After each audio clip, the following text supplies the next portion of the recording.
Hello Tanzania, hello duniani kote kwa ujumla. Naitwa Dr. Nelson.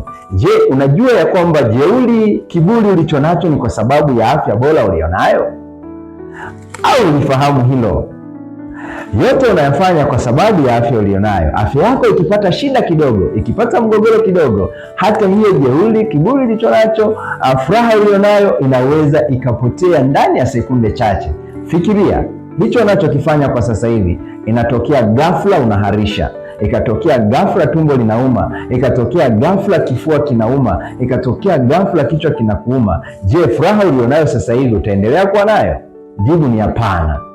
Kuna magonjwa yasiyoambukiza. Je, unayafahamu?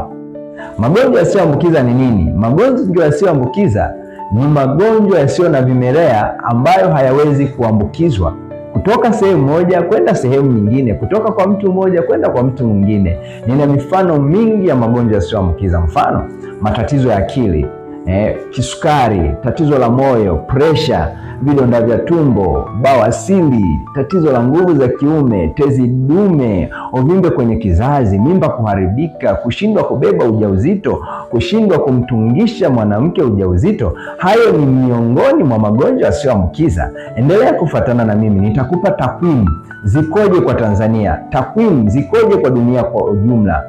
Nitakupa takwimu, vifo vingapi ambavyo huwa vinasababishwa na magonjwa haya, na utaelewa kiundani zaidi. Utajua namna ya kujilinda, utajua namna ya kuepukana na changamoto kama hizi. Naamini utapata vitu vizuri ambavyo vitakusaidia wewe na jamii inayokuzunguka na familia yako kwa ujumla. Asante sana. Naitwa Dr. Nelson.